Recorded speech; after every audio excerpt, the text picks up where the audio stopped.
In its 11th year, this is GabNet. Talk like you've never heard it before.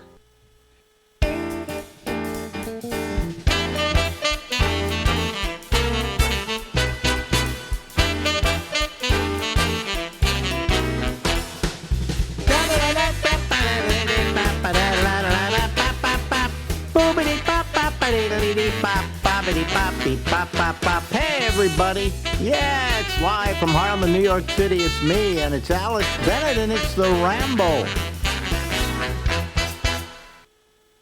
Ladies and gentlemen, this is a man who has done, how many shows did we figure we've done? Over 300? Over 360, I think. Jesus. Yeah, because I have all them here, and then I just go and I say, how many in that file? In fact, I'll go look now. I could go look right immediately, but, you know. Let me move that up. Let's go to Bubs. No, we don't. Where do we have? Oh, guests. Here we are. And then we go Bubs. Okay. Bubs.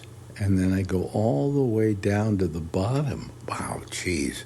You know when the first one was we did? Hold on. Let me see here. The first one we ever did was, God, this is... Okay, the first one we ever did was... No, that's not the one. That's not right. Here's Bubbles 3. Oh, let's see. Bubbles... Well, the closest I've got for the first one here is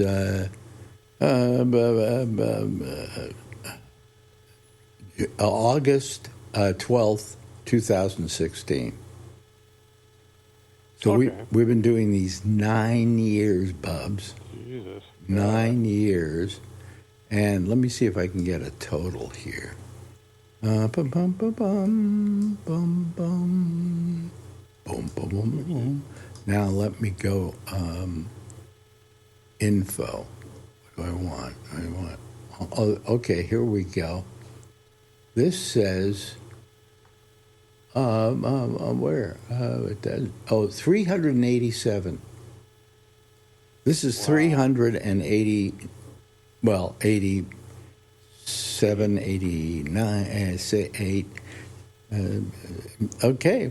We're almost, what did I say? 387. 387, 388. This is 389. You ready for that? Yeah, that's incredible. That's a lot, Bubs. That's a lot. Amazing. Just amazing. Thank you for doing them with me. And yes. I think Seinfeld only did less than 200, didn't he? Yeah. When we get to 400, that's it. I'm not having anything to do with you. I got enough to rerun you for the rest of my life. You can just replay the ones from 9 years ago. I wonder what that would sound like. I mean, I could play it for you, but your voice probably hasn't changed a bit, neither is mine, I don't think. Your voice, yeah, you sound the same. A lot of people, their voices change dramatically as they age. I think my voice has changed a little bit, you know. Not much. It's a little older, you know. But it's not like this, you know.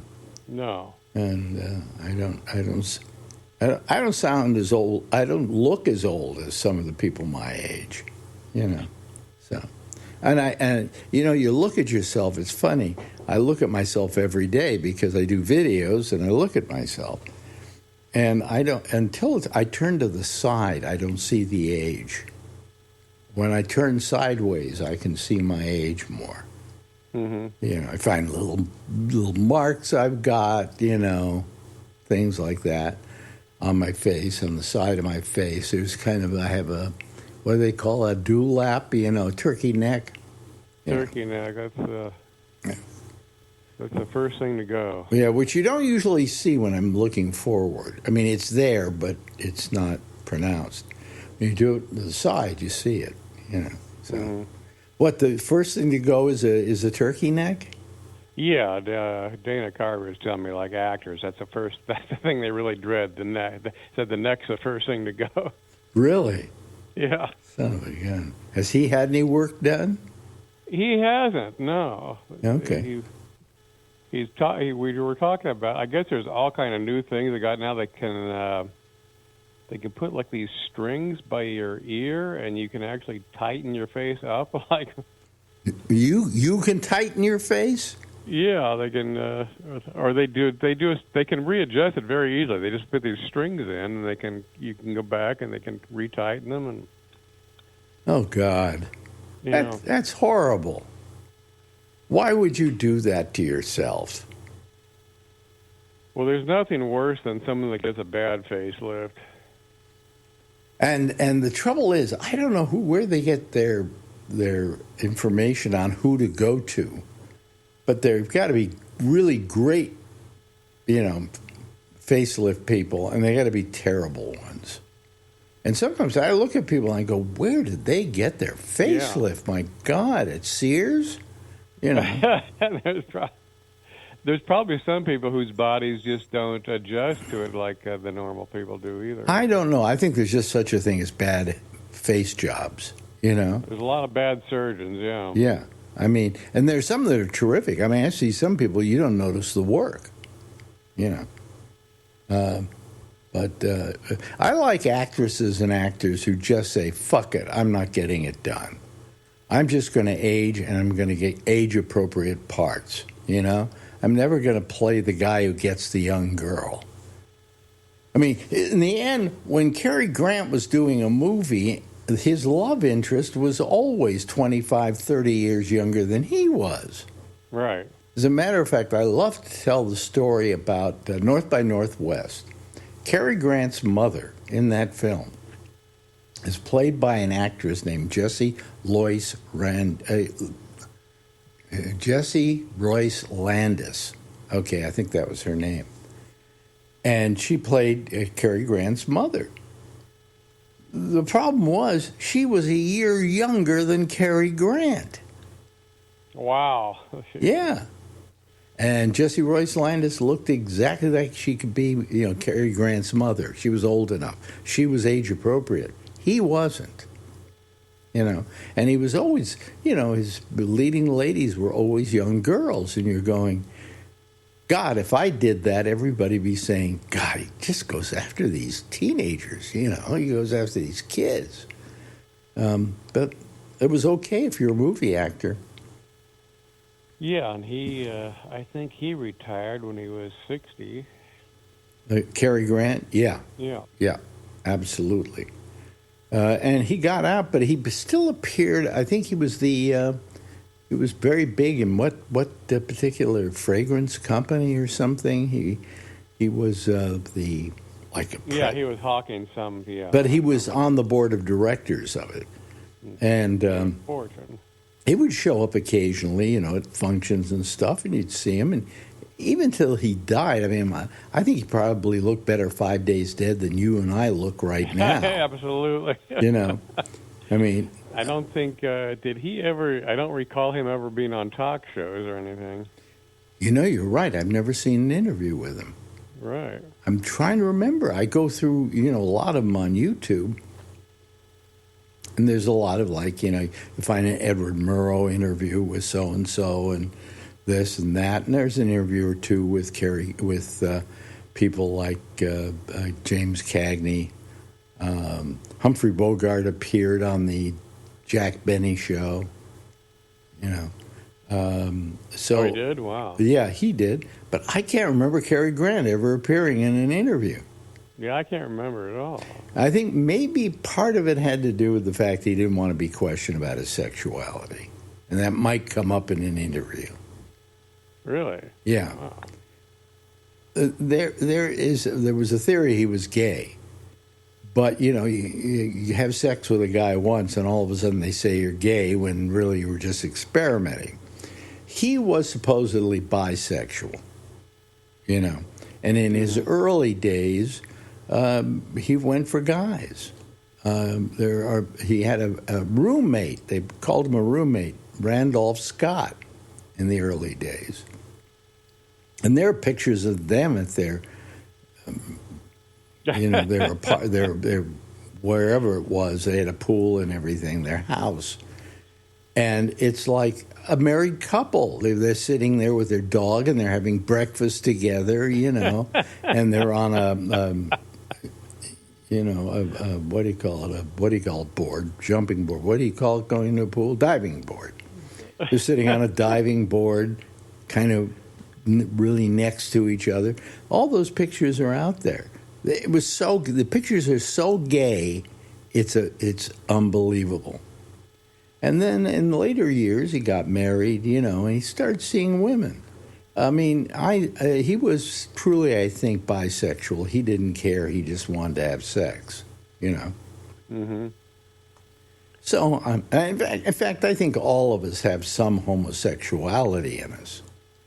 It's just we never act on it. So, have you ever had a homosexual thought?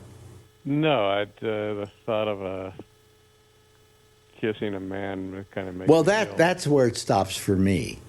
I mean, it was I tell the story about how I was at an orgy. And why am I saying that questioningly? An orgy? No, it was an orgy. Anyway, and I'm making out with this woman and everything, and all of a sudden somebody is, how can I put it nicely, blowing me. Jesus. And I figure it's another woman, in this orgy, because that's the way things were in orgies. You find a penis, you do something to it. And I look down, and it's a guy. Ugh. And I said to myself, well, he's doing a really good job. I don't know if I should say stop or not. And he went on for a little while, and after a while, I just decided, it's the optics for me. and I asked him to stop. I said, no offense, but I'm not into that. But it was interesting to me that for a while there, I didn't know whether it was a guy or a woman, and I didn't care. So does that make me gay? I don't know. I have a producer, Albert, who every time I bring up that story, he says, see, you're gay. And it's like the old joke about, could I be known as the greatest chef in the world, Bob, the great chef? No. Suck one dick, and you're, So I mean, I have had the thought of, well, maybe I should try it out just to see whether I'm gay or straight, because you don't know you're gay until you do that and find out. But I never got around to doing it. So, but I had a chance. I kind of found out in that incident. So, I was always just terminally, horribly straight. What about J. Edgar Hoover? Oh, J. Edgar Hoover was gay. He was definitely gay, right? Yeah, and his second in command, I'm trying to remember his name now, was his boyfriend, was his other significant other. I think his name was Tolson. Tolson, absolutely. And well, how did they hide that? I think it was one of those things everybody knew, but nobody said. You know what I'm saying? Maybe people just didn't talk about. Maybe that was better. People just kind of kept private. Well, and didn't talk about it. In his case, he had a lot of things on people, so you didn't want to do the, out him because he might come after you with all the information he had on you. So I mean, they just didn't bring it up while he was there. But there were stories about how he would show up at parties in dresses and things like that. Wow. And not hide it at all. Insane. We had a guy here in New York. He was Francis Cardinal Spellman. He was the cardinal of, the New York Archdiocese, which is St. Patrick's Cathedral. And he was a cardinal, and he used to show up in downtown in the gay bars, and where he was known as Aunt Franny. And he was always there, but yet nobody ever outed him. Really? Nobody ever outed him, no. Good But it was a Lord. known fact. I mean, it was so known. What am I? I'm in show business. I do a stupid little radio show. I'm not supposed to know anything. But yet, somehow these things all came back to me, you know. And I mean, they talked about who was it recently? Oh, that he was gay. I'm trying to remember now. Who was it? There was somebody recently who everybody found out he was doing it. Oh yeah, it was Bill Cosby with his drugging women. Yeah. I knew about that back in the 70s, maybe 60s. Everybody knew what he You'd did. heard rumors. There weren't even rumors. It was fact. People knew it. And yet nobody went after him for it. Nobody outed him or made a big deal out of it. But everybody knew that's what he did. And he became this beloved icon. Oh, absolutely. You know, and everybody knew, including me. You know? Wow. So it was a big deal. I guess we're just boringly heterosexual. Well, you know, being bisexual, I suppose you have twice the fun, you know, if you can do it. I'll tell you what turned me off at this guy who was filleting me, I shall say, so we can be monetized. Filleting me.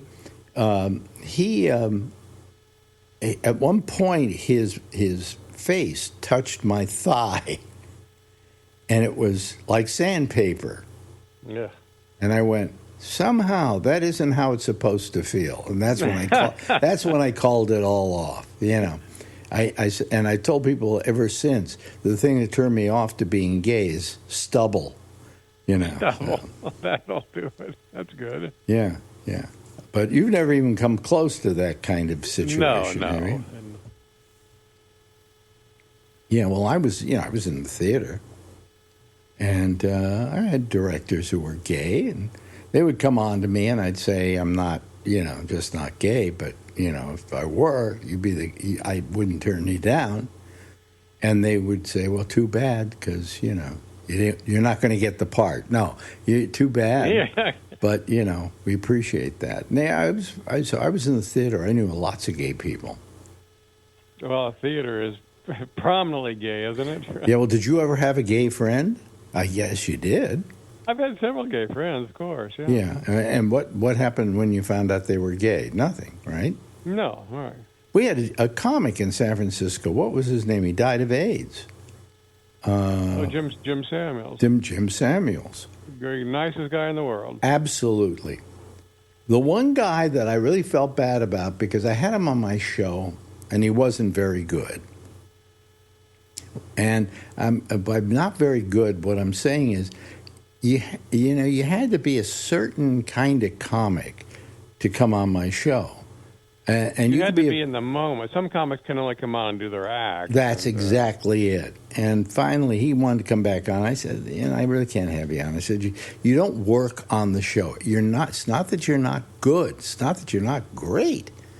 But it doesn't come out on radio. I said, and I got to have comics who work on the show. And a lot of the comics who became big on my show weren't the funniest comics around. No. They were people who registered with the public, and when they came into the show, they didn't do their act. They just were funny naturally, And I'd say the best evidence of that would be Kevin Meaney. Kevin Meaney, though, Kevin Meaney was so funny that I had to ask him to stop once because I was hurting. My stomach was I was hurting. And he was that kind of comic because his comedy was relentless. It would start building and building and building and building. And then it would become, he would do stuff where he was just repeating things over and over and over. But to such a degree that when he first started, you went, what's going on here? And by the time he was through, you were begging him to stop because your stomach was hurting so much from laughing. Am I right? No, unbelievable, yeah. He was just so silly. It was hilarious. Yeah. We're not big pants people. You know. Now, that's not funny, but if he keeps saying that over and over and over again, after a while it becomes hilarious. And, and you're begging him to stop. You know. But he was one of the best, I got to tell you. You know. He was great. I also just saw a video of Warren Thomas, who's dead now. And Warren was great. Because Warren was the greatest riffer of all time. He's a big riffer, yeah. And how do we explain riffing to an audience who doesn't know what we're saying? Riffing is just ad-libbing. It's ad-libbing and being in the moment and not telling jokes. You're not telling jokes, but having an attitude. Okay? And it is like, when it works, it's great. It's like walking a high wire, but when it doesn't work... It just doesn't work. No. You know. But to be funny on my show was different than, just being funny. He went on to win, Jim Samuels, the San Francisco comedy competition, and not without reason. He was a very good stand-up comic in a club, but it just didn't come out on the air. And I always felt bad about that because I liked Jim, And sometimes some people would take it as an insult. But sometimes they would take it as an insult when I would do a comedy show and I would put the best comic I had was, of course, the headliner. But the second best comic I had to open the show. Because I figured you want somebody good to open the show. Most times they put on the third or fourth person to open the show. Yeah, terrible. Yeah. Which is terrible. It's terrible because, so it starts out unfunny. Wow, this is a comedy show. And then it builds to being funny? No, I put the weakest act in the middle. Yeah, if you start to show off bad, I think people start to wonder, did we make a mistake coming here? Yeah. And then that's life. Well, anyway, enough about comedy. Oh, by the way, how's your comedy career going? It's sputtering along. Sputtering along? Yes. Well, you can't go over and work some of the clubs because either they want a major headliner now, or you're aged out. Or you're aged out, or they want you as a second or third act and they don't pay crap. Yeah. And there's so many people doing comedy now. It's just not. There were a lot of people. It doesn't feel like a special profession anymore. Yeah, but there were a lot of people doing comedy back in the day when we were involved in it, or I was involved in it. Yeah. Think about it. There was a comic coming in every other day. Well, the boom brought them out. Yeah. And it kept going. There was a big comedy boom, folks, in the 80s. When all these comics were coming out from, especially Boston. Boston was the big. They hatched comics, and then the comics came out to they didn't go to L.A. Some of them went to L.A., but you wanted to go to San Francisco first because you really wanted to hone your act. Then you go down to L.A. and then hopefully you'll make it or not make it. And the comics that came out from Boston and San Francisco were Paula Poundstone, Kevin Meaney, Bob Goldthwait, Tom Kenny. We could go on and on and on. Yeah. Who was the big comic in Boston, though? I'm trying to remember his name now. Lenny Clark. Lenny Clark. There's a great story about Lenny Clark. That he got drunk one night. Well, he would get drunk every night in those days. And Lenny Clark went to this house where Julia Child lived. Really?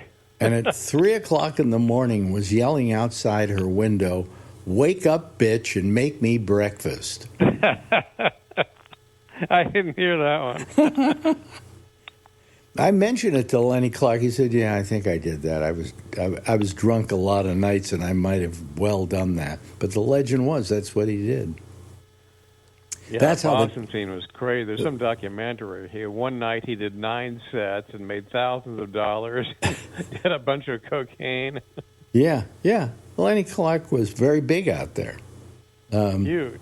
But a lot of them came out here, and Bob Goldthwait came out here and came on my show and became a huge comic in San Francisco. Just huge. Yeah. You can't remember a success like that, you know. So anyway, that's a history of us in San Francisco. We're reminiscing, two old farts. Talking about the old days. How old are you now, 75, 74? Yeah, 73. 73. Well, I was close. You're close. Yeah, and so we're two old farts talking about Yeah. the grand old days. Anyway, if I'm still alive, I'll see you next week. How about that? Yes. Ladies and gentlemen, that's Larry Bubbles Brown. Now, in its 11th year, this is GabNet. Talk like you've never heard it before. Well, thank you, Larry. Appreciate it. It's great. It's terrific. It's wonderful. You know, it hit me. I suddenly realized, what happened was I put in a whole new computer over here, a new PC. So I had to move all my stuff over from the other computer, and I put some stuff in that was wrong. One of which was a promo, where we did all the shows that are on GabNet. And I put the wrong one in, and it still promotes Jack Bishop, who we all know is not only not on here any longer, but he happens to be not with us any longer. He passed away. And then right after that, I run another promo, and I realized I've been running this a little bit for a while for the intersection, and I kind of cleaned it up. But I guess I didn't when I moved it over because... Jack Bishop's Intersection, tonight at midnight Eastern on GabNet. See what I'm talking about? So I've been screwing up like crazy, I got to tell you. And then, I'll tell you how I screwed up on the interview with Bubs. I talked about Bob Goldthwait coming up here. Well, I'm not in California anymore. But I still think when I talk about that show back there... I keep thinking I'm back in California. Who knew? Who knew? Who cares? Anyway, there's some people trying to get on here, only about 3 of them, but we'll get joined by more, I'm sure, as we get going. Let me see here. Where are we? There we go. There's Mark Thorner. And there is another one of my favorites, the lovely and attractive Charlie Wallace, and Josh Wheeler is supposed to be joining us. There we go. He just popped in too. So, hi to all of you. I keep screwing up more and more. I moved all this stuff over, and I figured I moved the right stuff over, and I didn't move the right stuff over. And it's been there for like a month or so. And I've used some of it and haven't even noticed it because I go out of the room while all that stuff's playing. So anyway, and then I started the stream and stopped the stream, and I screwed up a lot tonight. So, but we're here and we're alive and we're kicking in. Here comes Alan as well. He's joining us. A lot of times we only see the top of his hat, but what the heck, How's everything going with you, Charlie Wallace? So we'll start with Charlie. All right. I'm doing pretty good. Yeah. My favorite childhood memory is my back not hurting. Yep. Well, you're starting to wear more and more shirts about being old, aren't you? Well, I'm just getting older. Yeah. And it doesn't get it doesn't get any more fun, does it? No. Just the opposite, actually. Yeah. I was talking. I used to be able to do, I can't do. I was talking to somebody today who's turning 75, and they were complaining about the fact that they can't afford health insurance, and they don't have a job right now, so they don't have any money coming in, so they're having a hard time paying their rent, and the prices are so high for food they can't afford to buy it. And I went, geez almighty, thank God, I'm okay. I'm in decent shape, but you look at that, and then he said, I just hope I die in the next year or so. Oh God. And then I won't have to deal with all of this. Yeah. Because when you're dealing every day, and most people are this way in America, dealing every day of your life, just trying to keep ahead of the curve, you're in trouble. And then all of a sudden you get to be an old person and you can't get a job anymore, and you're getting Medicare. That's fine. That's the little perk. But maybe you aren't getting a lot of Medicare, but you're getting some. And you just can't afford any of this stuff, And I just go, it's not right, No, it's not. But I'm lucky. I'm one of the lucky ones that I don't have all those problems. Yeah, well, I because I'm coming to some money, I was thinking of bailing this guy out. And then I thought about it. It's only going to bail him out for this month. Right. So next month, the same problem happens. So we're not abating the problem by taking care of it, It's horrible. It's terrible. It is. There's one party you can blame for a lot of this. Well, yeah, and then that same party you couldn't blame years ago. They went along with stuff. They went along with what's his name when he wanted to do Medicare. Johnson. LBJ, when he wanted to, he just got it done. Plus, you had a guy there in Johnson who knew, because he was in Congress, knew how to just rally those people and make them vote for something, Yeah. But now it just seems that they, they're all just, they don't want to do this because the Democrats would do that, But get together and figure out something, because your job in Congress and your job as a senator is to watch out for people, to watch out for your constituents, to bring the best back for them. That's not what the Republicans think. Well, they're beginning to come into line a little bit, because I think they're starting to realize that this guy Trump isn't very good for them. To begin with, he's a lame duck president. That's something people forget to mention. He's a lame duck president, and what good is it to get behind him? He's not going to be there to help you in, say, 4 years when you're running for re-election. Or even tomorrow. Yeah, he doesn't help anybody now. Doesn't help anybody. Well, look at what happened. We lost a person who has said that they are going to be not running again for congressperson. And tonight they announced that they weren't going to be running. And that was Marjorie Taylor Greene. I don't know if any of you saw it, because she announced it late tonight that she's not going to run again. And she's not going to run again because I think she doesn't feel that she can win with Trump against her in her area. Right. On the other hand, she says she's leaving in January. I think she's going to run for Senate, or she's going to run for governor or something. Yeah, she's going for higher office. Well, with her constituency, she's still popular. And she's gotten popular somewhat with the Democrats now, all of a sudden. So, it's going to be interesting. It's going to be interesting to see what happens with Marjorie Taylor Greene. But we could sure use her now, because she, in many cases, would be the dissenting vote with the Republicans. So What are we going to do? Anyway, so that's the big story tonight. That, and that our supposed commie mayor-to-be met with Trump today. And suddenly Trump loves him. Anytime anybody comes face-to-face with him, he falls apart. No. This is a guy, he's been calling Mondami a commie, a communist.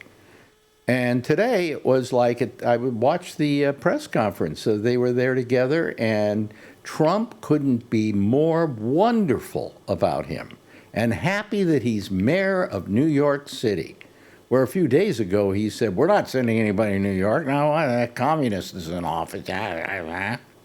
Well, that worries me now. Why? What did Mondami say to make Trump like him? No, all he did was tell him what he felt the needs of New York City were. And they kind of both agreed on it. that we want to. Mandami said he wanted to do away with crime. Crime was on still, even though it's lower than it's been in a long time, it's still too high. And he also said that, they agreed that prices should come down. And, that's all the stuff that Mandami has been preaching. And he said, we're pretty much on the same page with those things. We may disagree with how to do them, He said, but we had a very nice conversation. And I'm sure Mandami won him over. I think he just won him over by saying, hello, here I am. And now you're having to face the guy you've called a commie for the last couple of months. And suddenly you find out I'm a pretty charming guy, So anyway, so he just was fawning over Mandami. And I don't think Mandami, he's not known for giving an inch. He's not going to kiss your ass just to get something. He's going to be very, I'm sure he went in respectful of Trump, and Trump apparently became very respectful of him. And he had to go to New York. He had to go to Washington because he has to bring back stuff for New York. And he has to make sure that New York gets its full share of, federal budgets and things like that. So being a good mayor is making sure the president doesn't exactly hate you. But he didn't do it by giving anything up. In fact, they asked him in the press conference, did you call the president a fascist? And he started to hem and haw a little bit, looking for a nice way to answer it. And Trump looked at him and said, go ahead, just reach into it and tell him what you said. He said, I called you a fascist. So I feel good for New York because New York's maybe not going to hurt for not getting a lot of federal funding. And if this means that he's not going to send the troops in here, fine. That's fine with me too. What do you think about it, Mark? I have no bone in this anymore. I'm not a New Yorker. Yeah, but No, seriously. It's like, okay, I'm like, I was born in New York. Alex, where were you born? I was born in San Francisco, California. Ah, you're a carpetbagger. No, I'm not a carpetbagger. No, I'm more. You're not a true New Yorker. I was born. I will explain to you why I'm a true New Yorker. My mother was born and raised in New York. And she spent most of the time raising me because my father was out on the road earning a living to pay the rent, okay? And she was a New Yorker. And when I never felt comfortable in California, to tell you the truth. When I was growing up, I was like the only Jew practically in my neighborhood, and it just was, I never felt comfortable. The minute I wound up in New York, I said, this is where I belong, And you disagree with him, by the way, don't you, Mark? You just gave a kind of a no. You consider me a New Yorker, right? When I was a kid, you were on the radio, so you're a New Yorker. I'm a New Yorker. Yeah. So anyway, I really, and all of a sudden when I came to New York, I'm this ugly Jewish kid from California. That's how I always perceived of myself. And when I wound up in New York, all of a sudden these women were coming on to me, and I just realized that being Jewish was kind of a cool thing, So anyway, that's my thinking. Never get tired of the foreskin with all the Puerto Ricans in New York. What? Why do you say? Huh? What? I know. I agree. I agree with you, Josh. I just saw Josh's look. What? So the women came on to you because you were Jewish, because you were circumcised, versus the Puerto Ricans who are not. And there's a lot of Puerto Ricans in New York. I don't think it had anything to do with having a foreskin or not having a foreskin, because once you're erect, it doesn't really matter, does it? That I can't comment on because I don't really pay that much close. Anyhow, okay, yeah, I'll agree with you. Well, I can say that because I used to have a foreskin, for about a week and a half. Right. Yeah. No, I don't think I had a bris. I think they did it right at the hospital, if I'm not mistaken. Excuse me, I'm going to sneeze. Yeah. The doctor had a cigar cutter with you, and he just said, let's cut it off with this. Oh, yeah, it's fine. Yeah. Mm-hmm. Yeah. Yeah. Well, anyway, you know. Well, how's everything in Malaysia? Well, it's going okay. I'll give you a story from this morning that will basically tell you all you need to know about Malaysia. So I have a refrigerator. It was making some noises the last couple days. So I sent an email. This better get interesting because you started off. That's a very dull beginning. Okay. All right. The fridge was on the fritz. Yeah, the fridge making some wild noises. Okay.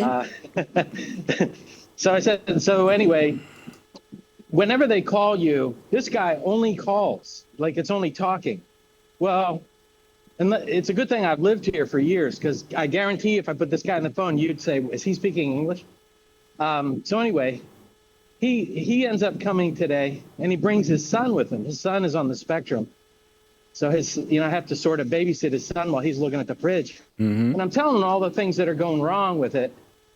Not getting cold, blah, blah. Long story short, he pops up in the back, listens to it, puts it back on 20 minutes. And he says, well, it might be this, might be that. If it makes the noise again, give me a call. That's $30. So that is the whole thing here. Like this story has not gotten better. Well, the story has ended. So, but that tells you that is Malaysia. Like you can't get a professional licensed person who actually can come and fix what it is that's wrong. They basically just come and take the glass, take the money, and and I had to babysit for him for that time, and his son had to use the restroom. It was like, I felt like I was providing the service. Oh, yeah, okay, all right. Anyway. Yeah. Well, the PM here is taking a lot of flack since when Trump was here. Yeah, apparently Trump made a deal with him, and everybody thinks that the sky is falling. Like they shouldn't have made this deal. And some people asked for the PM to step down and go out of office, and it was a little ridiculous because it looks like it's a pretty good deal, but yeah. So that was like sort of the fallout.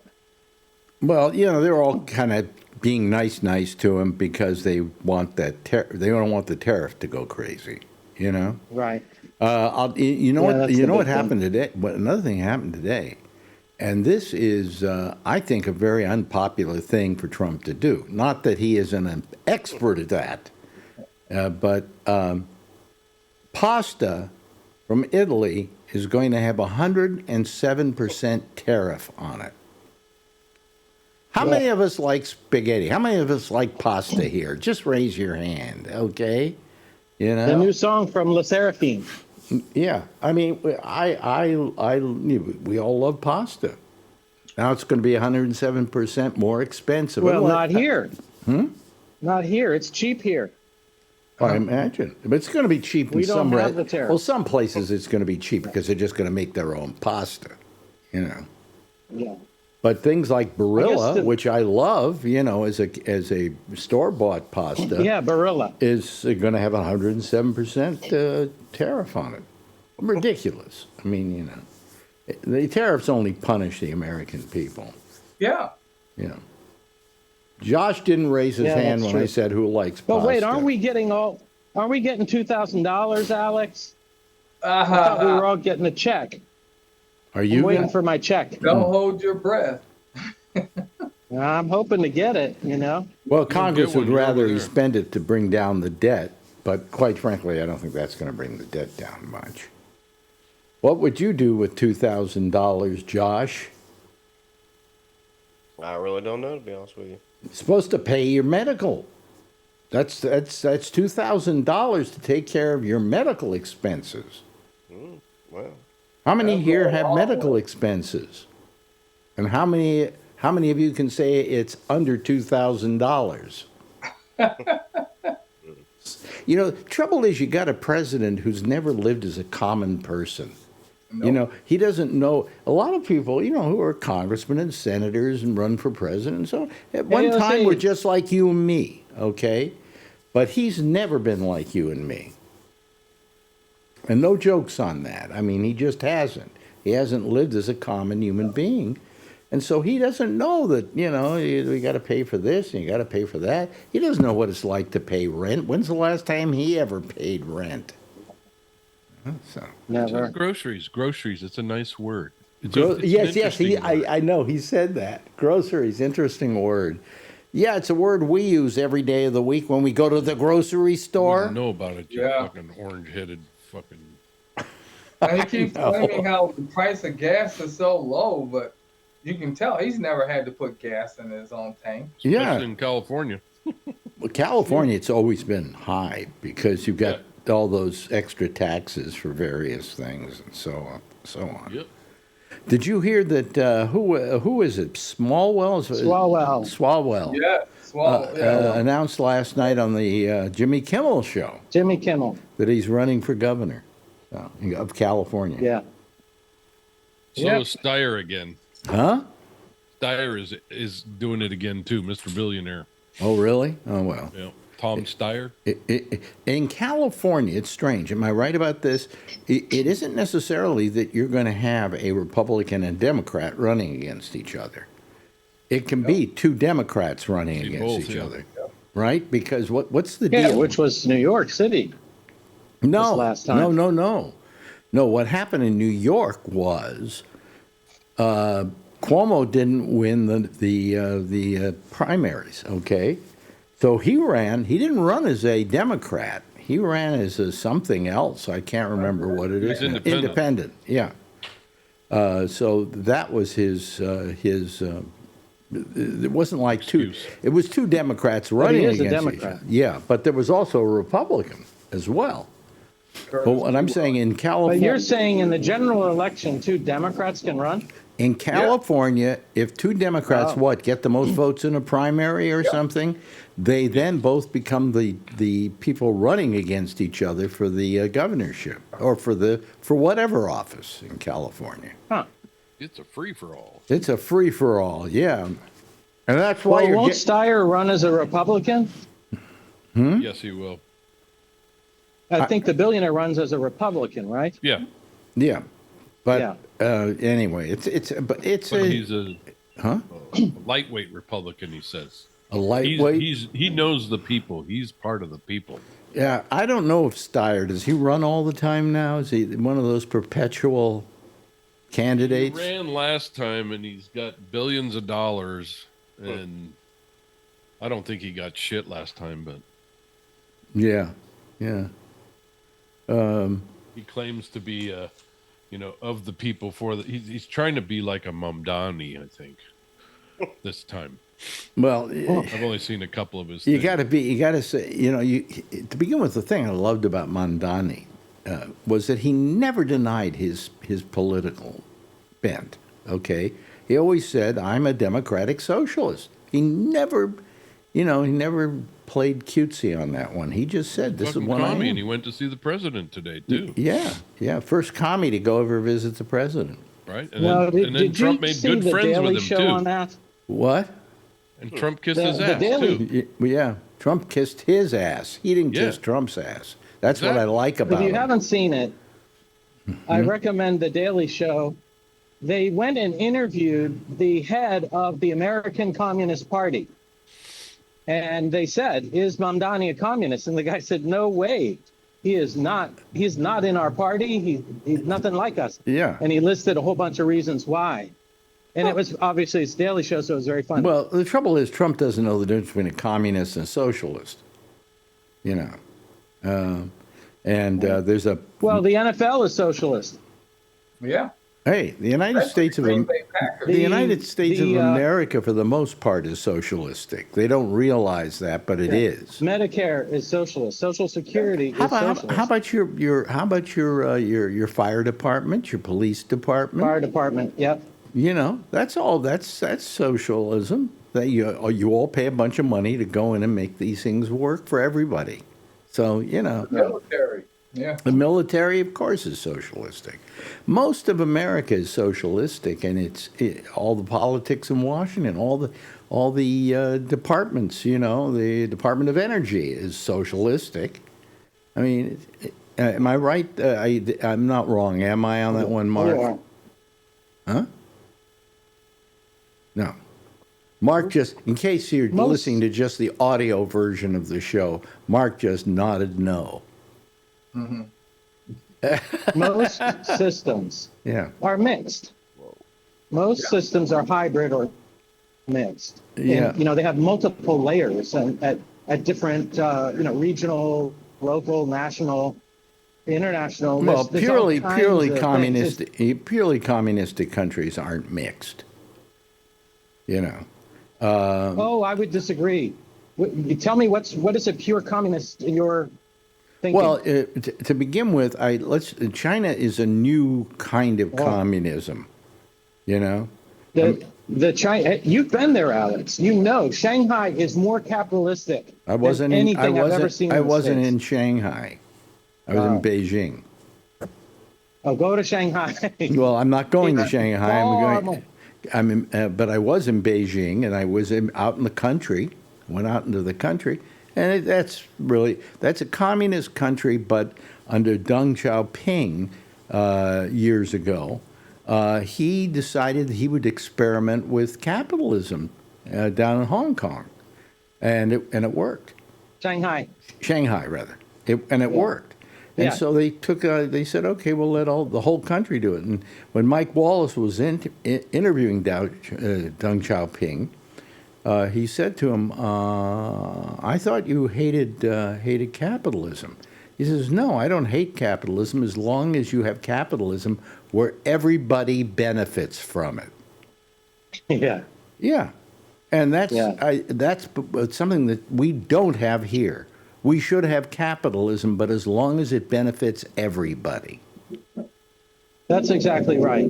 And when I was there, I just thought it was capitalism on steroids. Oh, when I was there, it was too. Not so much now because they're a little bit. They're not letting the capitalists have a good time of it. And they've reined a lot in. Even the performers and the actors and the musicians. Yeah. They've had to when I went to China, which was about 10 years ago, maybe. Yeah, it had to be 10 years ago. Maybe less than that. Maybe 10 years ago.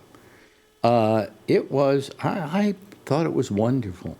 I just, I really enjoyed it, and I enjoyed the people. I enjoyed the food. We went other places in China besides Beijing. And we fully enjoyed it. It was the most wonderful trip I've ever taken in my life. Period.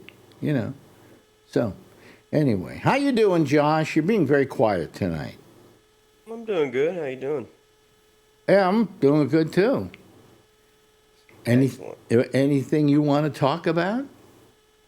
No, I don't think there's much in particular. It's been same stuff for a few days. It's don't really know what motivated Congresswoman Green there to resign, but it was motivated by Trump's attitude towards her and her her realization that she would have a hard time winning in her area if she didn't have Trump's support. Yeah, but I suppose that's seems a little different. That's basically just not running for re-election, but what makes the desire to basically leave the job halfway through the term is interesting. I think it has something to do, and I may be wrong about this, but I think it has a lot to do with the fact I think she's thinking of running for something else. I'm not sure. And so she'll make the grand gesture of leaving her job at this point as a shout out to what Trump did to her. Yeah, I know I listened to some programming the other day on Sirius where some people were discussing that all of the polling that they had seen and that her own team had done said that she had no chance in a statewide election in Georgia. So I don't know what she would be thinking, but I guess it said that for whatever polling is worth. But I guess it was so lopsided. But also, even if you say I don't trust polls, apparently it was incredibly lopsided. You know that. yeah. But when to begin with, was the poll taken? And Right. is because recently she's kind of changed. She almost seems sane now. You know. Well, yeah, she has certainly said things lately, including today, that I think is correct. I mean, she made some statements today where she said, that the legislative branch has basically just ceased to exist. They just basically do whatever the president says. Doesn't think She's that's insisted that MAGA's going to hell, and Right. it is. That the legislature was meant to do that, and I would agree. The legislature was meant to be the most active of the three branches. In fact, I mean, in design at the convention, that would have been that was the idea, the design, not just idea. That's what was implemented. So. I would agree with certain things like that, that she said. I would agree with her when she says that whether you think the things that are happening are okay or not, these are not the things that the President of the United States campaigned on, for example. A war in Venezuela or a this, that, and the other, these are not items that... these are not things that he said in the campaign. In fact, they're much the opposite. Well, in fact, MAGA kind of is against foreign wars. Well, they're supposed to be, right? They think we waste our time on that. I mean, they don't want us going into Ukraine even, So that went against their basic philosophy, Did you raise the issue about the senator who brought up the issue with disagreeing? What? There were a bunch of them put out an ad. Oh yeah. No, we I don't know if we talked about it, but yeah, they took out they put together a video, about 6 of them maybe. How many was it? 7. They were all in either the military or the CIA, and they all told the soldiers, they told some military people, you have the right to refuse an order if you feel it's to do something illegal, or that goes against the Constitution. And that's true. That's the Uniform Code of Justice says that, So... But they were threatened with arrest and death. Yeah. Well, you're kind of breaking up on us a little bit. Your sound gets weird there. But Trump then said, this amounts to sedition, and they could be hung for this. Well, to begin with, how many states hang people anymore. Secondly, I mean, I think he wakes up in the morning and says, what can I do to make the news today? And he just comes out with all these ridiculous statements like that one. Yes. I would love to ask him, Mr. President, could you explain what sedition means? Well, I mean, I don't think he actually knows. Well, I asked him to define communism. He probably doesn't know. Probably not. But ask him what how to improve the looks of the White House, and he's got his opinion on that one. Oh God! Every time I see anybody in that room, it just makes me throw up. Well, what the hell? So, how's the weather down there, Mark Thorner? Mark Thorner, how's the weather down there? Been great here, Alex. Yeah, because I did Lori the other day, and she's sitting in her backyard, and squirrels are running around in back of her, and the leaves are kind of falling, and it was just looked kind of idealistic, very nice, very nice. Up here, it's been cold as a bitch. Not that I want to say that bitches are cold. Excuse me, but it's been cold.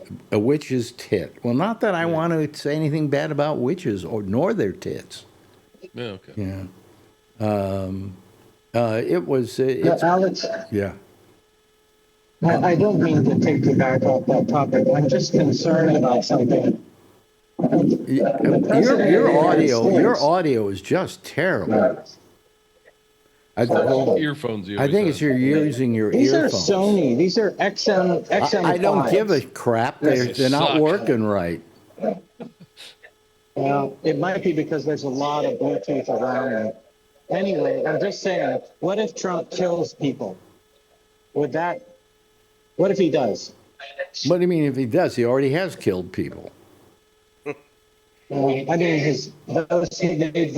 those who were on it. He's already killed What what? if he How just- many people on those boats in Venezuela? Something like 22, I think. 22? Yeah, he's killed 22 people. So, but I'm worried about those people who are coming out and saying things. I'm worried about AOC. I'm worried about her safety. the only thing, yeah, you're right about that. The worst thing about him saying these things about these people is not that they're gonna go execute them or even put them on trial, but that now a lot of people will try to kill them. And that's the horrible thing about it. All these people that he suddenly decides to put down have to go out and get extra security because their lives are threatened. Marjorie Taylor Greene says she's been threatened, and that she's had to put on extra, what do you call it, people to protect her. So anyway, it's what a time we live in. Isn't this wonderful? Yeah. Just lovely. Yeah, Well, I mean, I watched regardless of feelings on him, I watched pretty much the entire funeral for Dick Cheney the other day. Mm-hmm. When I was off, and it really unconnected really to Dick Cheney the person was just that one of these funerals, since Trump wasn't there, he wasn't it's invited. A reminder, yeah, he wasn't invited. but it's a reminder of a way that like I almost in a way felt like with George W. Bush, for example, if I ever met him or whatever. I might say that, when you were in office, I really didn't like you and just, but I treated you unfairly because now I realized, that there is another level above my political disagreement with you. And a lot of us probably let it go too far with, how much we didn't like him and et cetera. And the other side, the same thing with Obama or whatever. And now that we've reached like an upper level, we see that people like George W. Bush, for example, or for the other side, I would hope that they would realize someone like Barack Obama, at the end of the day, were not the villains that they were being made out to be. They were just people that, you didn't agree with politically, and you needed to just continue to vote and do things like that, because I think right now what we're seeing is manifested as what we used to think of those people as, a villain or a person only out for themselves or, I mean, so that's what I'm saying. Like our fears were not founded, in that period, and now they are, So I mean, I see George Bush at a few of these funerals, and he's giving very nice speech or whatever, and I look at him, and he doesn't bother me the way that he once did. It reminded me a lot of time. It's perspective. It reminded me a lot of the McCain service. I did the same thing. It was the same kind of deal. I don't know if I don't remember if Trump was at the McCain service, but the McCain service was a lot like the Cheney one. Well, it was civilized. These people got together, knowing that they're dignitaries, and they got together and they didn't sit there and talk shit. It was civilized. Well, the thing is that my feeling about George Bush always was that while he was president, I disliked him intensely because I didn't like the way he was doing business. Yeah, and I felt it was really wrong. Once he was no longer president, he doesn't have to be that way. He doesn't have to have any sway over our lives. And now you can judge him for the way you see him act in public. And he's always been a pretty good guy, I don't think he even wanted to be president, to tell you the damn truth. I mean, somebody said once he probably would have been happier being commissioner of baseball. You know, Probably, yeah. yeah. Well, but I mean, I'm just saying the perspective amongst, the event was just a reminder for me. Maybe it wasn't for other people. I don't know, because what you tend to get is, well, I hated Dick Cheney. I'm glad he's dead. Or well, okay, but if we keep going on down that path, it leads to well, what we have I now. don't like Dick. But we I- did go down that path. So We went down that path. We're on that path. I understand, that's my point. Yeah.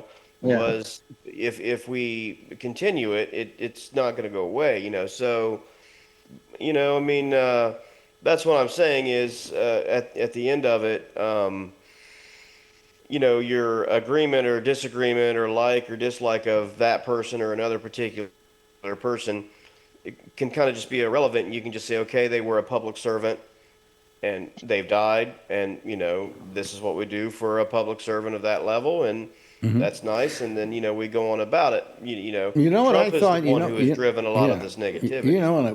What I thought about today when I saw they were showing parts of Cheney's funeral and they were talking about it and whatever, and all I could think of was they're having him cremated.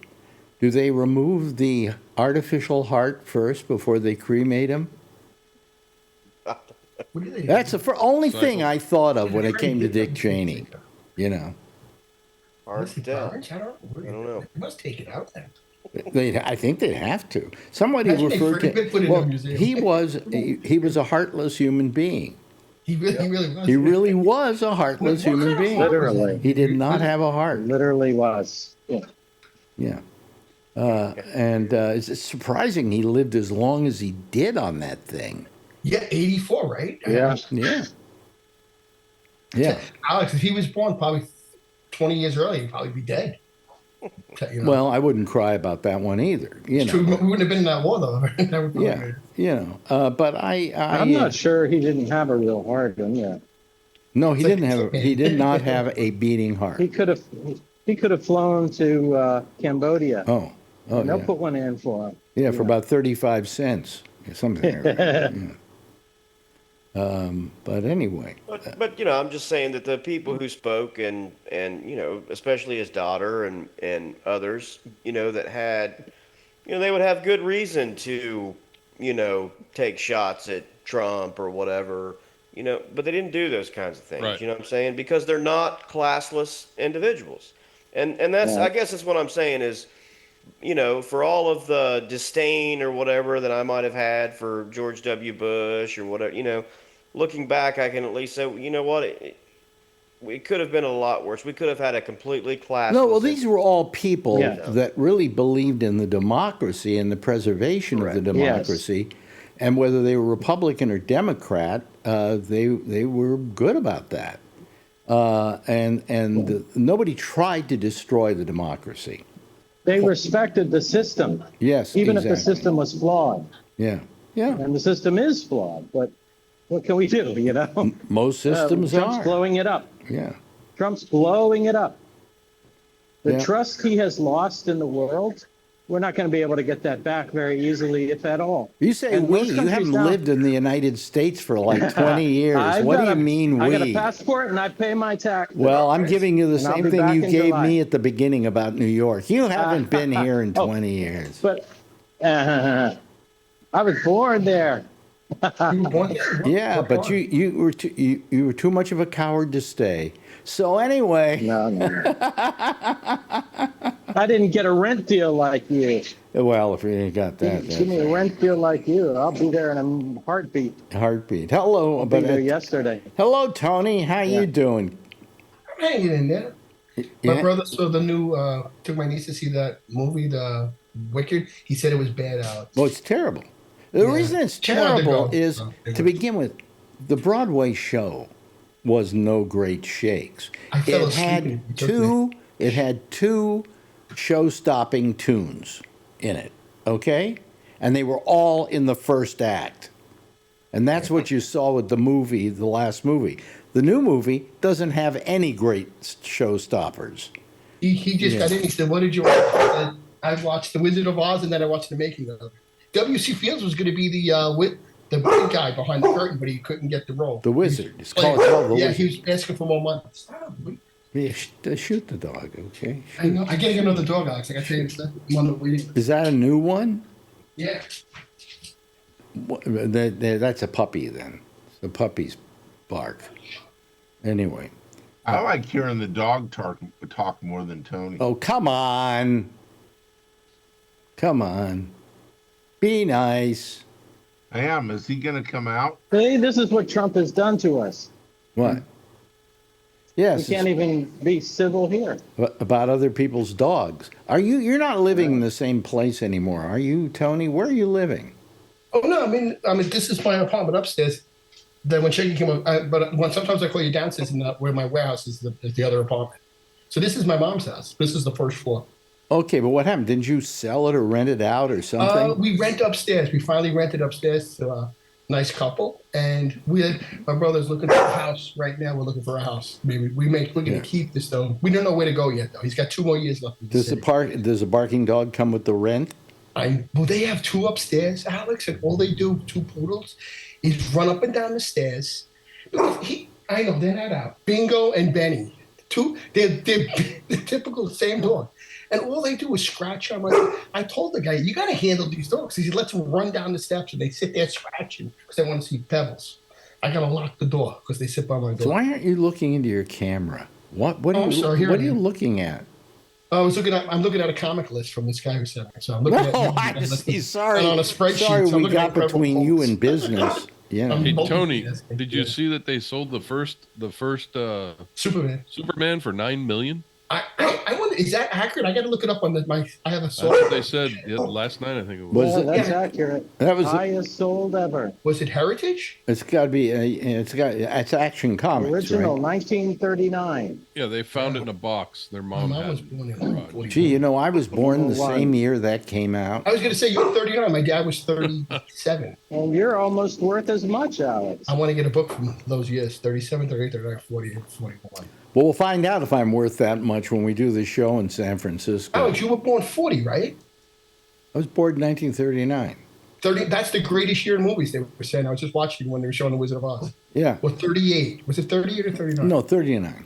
39. Yeah, they showed all the movies that were made that year. It was unbelievable. Yeah. Yeah. And, some of them were made then and then not released till 40, too. I mean, Citizen Kane was released in, I think, 1940.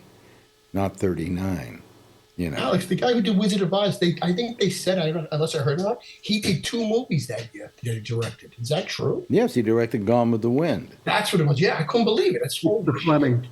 Yeah, Victor Fleming. It's funny, a lot of people directed The Wizard of Oz. Yeah. Because it started out being George Cukor, and then they brought in Fleming, but then Fleming had to go and do Gone with the Wind, so they brought somebody else in to finish it. And Shirley Temple was going to get the lead for Judy Garland, but they said she couldn't sing good enough. Good. Yeah, they was just stop. Jeez, wow. Your dog won't shut the fuck up. Is that the other dog? No, that's the new dog. Yeah. The other dog might be born December 15th. I'm on the waiting list. What? Yeah, I'm on the list for a guy upstate, husband and wife, near Woodstock. We're gonna name him Hershey. I think either he or she. Wait a minute. You're on the list for what? The next litter for chocolates. For what? A chocolate puppy to go with that. A chocolate puppy. Yeah. Chocolate Labrador. He's got me for $2,300. I already gave him $200. I says, "Are you sure she's pregnant?" He says, "I know she's pregnant. I've been doing this 20 years." I'm questioning the guy. So the belly is big. I don't like it when people breed dogs like that because they're really doing a terrible thing to the dog they're breeding. Well, he says he only does so many illegal litters. Am I going to be too old? Answer me this one. I'll ask Mark this because he'll have an opinion on this. Every year, they go upstate New York and they chop down a tree that's like 100 years old and still healthy, by the way, and chop it down and bring it down and put it in Rockefeller Center. Is that right? Why not? Why don't they get one big fake tree, and live with that? First off, there are a lot of trees in upstate New York. Oh, okay. Well, the one they got this time was planted by their great-grandparents in their backyard.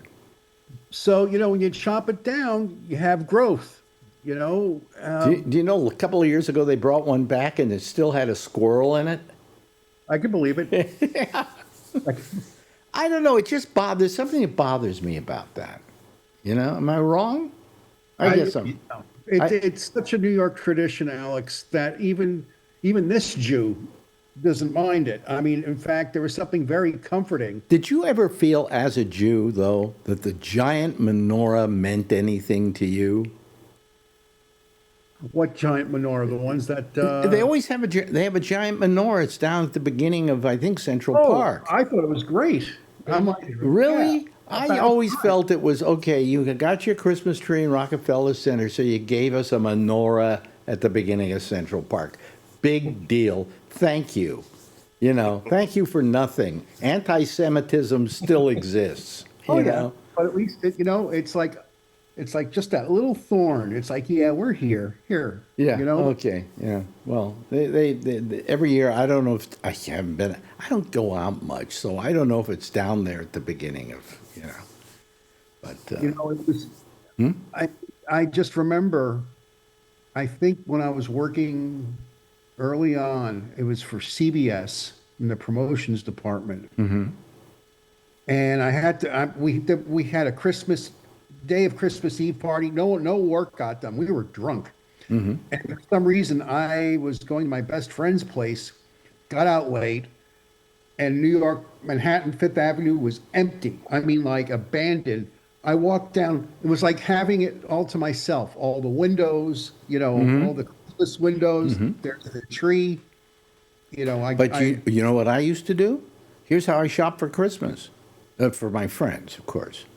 I would go shopping for Christmas, but you know what I would shop? Christmas Eve. I would go down to Macy's and run through the store like it was supermarket sweep and just pick up. I'll get this, and I get this, and I get this. Wrap it, and take them all home. Okay? And there was nobody there. Yeah. I had a run of the place. The only thing I didn't get were the better prices I would have gotten on the day following the 25th. But, what the hell? So, how many of you are happy Christmas is coming? Because my father used to have a saying, and I love mentioning it this time of the year. I remember he said, Christmas is at our throats again. That's what he used to say every year. Get the charge cut out, my brother used to say. Huh? Get the charge cut out. You know how many times? Yeah. I mean, you don't remember now, but now I do. My brother's like, I used to cry for like the superhero figures. And my mother used to, my brother, who was older than me, he used to say, Leo, we got to take the charge out. We got to get him this. Yeah. By the way, I'm looking at our Malaysian feed, and apparently Bree is out buying softies. At McDonald's. Huh? At McDonald's, no less. They don't serve those at McDonald's here, do they? Not like this. It looks like they have a full ice cream menu there, Alex. Yeah. Well, they do have soft ice cream marks still. I know that. I get it once in a while. Yeah. Do they have the what do you call it, the McRib at all? Do they do that? No, you gotta be kidding. We wouldn't have McRib. That's pork. Yeah. I know they don't have the McRib in Israel. That I know. Yeah. But Alex, did I tell you when I was working up in Boston? I think it was like the first or second time I went there. And I remember, driving on the highway, and there's this big billboard, the McLobster roll. What? Yeah, they had a lobster roll. What? Not a McDonald's? Yes, they had. What? Yes, they did, and I'm like, oh, that's balls, because here you are, Boston, like where the lobster. Well, did you buy one? No. Why? Didn't you want to see what it would taste like? Yeah. Last time I did that was with a rib. Because I got to tell you, you get a good lobster roll, and there's nothing better. I know, right? You know? Yeah. Yeah. I'd definitely be getting that. But it would be crawfish. Be what? Crawfish? Yeah, It wouldn't be real crawfish. Right. Be crawfish. Oh boy. Yeah. No, what was it? We had we were talking lobster, and we were talking about, well, there's this place called Red's Lobster up near let me see here. Trying to remember where my ex-wife used to live. But it's somewhere. It's up near. It's not outside of Boston. It's outside of what? Where did she live? Portland, Maine. Oh, okay. And she took me to a place. I went up to see her, and she took me out to a place. Maybe it was over in Massachusetts. I don't know, but it was called Red's Lobster, and supposedly they have the best lobster roll in the country. Which one do you want? What? Sorry. The lobster rolls, the best lobster rolls I ever had was there. And people, in case you're not familiar with lobster rolls, if you're watching, they're just lobster in a hot dog bun, basically, or sometimes in bread turned over. Man, they're good. They're just wonderful. We get them from Stu Leonard's up here. So, anyway, Tony, yes. Have you got your reservations? What? Tony, have you Well, got your hotel? I didn't do anything yet. Oh. He told me that he was going to come out for your show. Oh, God. I said I was thinking about it. Yeah, I'm not sure yet. Better do it fast because the tickets are almost gone. We probably will sell out by the weekend, I would think. Wow. So. What is that? It almost looks like a picture of a lobster roll. Anyway, we've got a couple more minutes here. Anybody doing anything interesting this weekend? How about you, Kevin? You're not going anywhere? Yeah, I'm going to Oregon. See, he's doing something this weekend. How's it coming together up there? Are you getting the house in shape? It's going slow. I'm probably going to have to come back. Really? Then are you going to sell that house, or are you going to just rent it? Yeah, okay. And how's the sale going so far? It's not yet. Oh, you haven't started it. Okay. No, we have to get it prepped up. Yeah. And yeah. A lot of work. Well, Josh and I will come up and see you, right, Josh? Yeah, got an empty house. Come on. How many rooms do you have? How many bedrooms do you have? At the new place? Mm-hmm. 3. 3, okay. So there's plenty of room. I have like 2 bedrooms here, so always got people staying here. Anyway, let me see here. I've got a few more. I'm coming in July, Alex. You're coming in July? Oh, yeah. gee, Bree. I have my daughter with me. Oh, Bree, it's too bad because I'm not going to be here. Now, I can't lie about that because if you turn the show on and I'm here, you're going to know I'm lying to you. So it doesn't work very well. Let me start the theme here. There we go. Hey, listen, it's been just kind of fun this evening. It's been casual, it's been interesting, and it's a nice bunch of people, too. I enjoy all of you. And thank you so much to Charlie, who barely made it through the show without falling asleep. But I'm with you all the way, And but don't do it too much because it makes me drowsy. Oh, that's the wrong one, isn't it? Oh, that's the wrong one. That's not the theme. This is the theme. I was going to say, I thought you changed it. Yeah, no, that's the one we use for Michael Snyder and his movie reviews. Anyway, thank you, Charlie, for being here. Thank you so much, Mark. I always love seeing you on the show, as well as you, Josh, and Alan, and Bree, wherever you happen to be. Thank you for joining us. Kevin, have a nice weekend on your trip up north, and, of course, the lovely, see you till late next week. Some gold. Lovely and attractive Tony. Thank you, Tony, for being here. And everybody, give a big wave goodbye. I'll give a big wave goodbye at you. Let me see here. I got to change this. There we go. There they go. And here I am, and this is me for now. Stay tuned for Amy Manuel. Should be doing The Intersection next over most of this same Gabnet. You can call her by going to gabnet.net and going to the third column down at the bottom. Her name is there along with a bunch of others. You click on that, and that'll take you to her Zoom. Okay? In the meantime, I'll see you again on Monday for the pop-up show, and then again next Wednesday, same time, same station in life. In the meantime, as always, if you see her, of course, tell her I love her, okay? Bye-bye.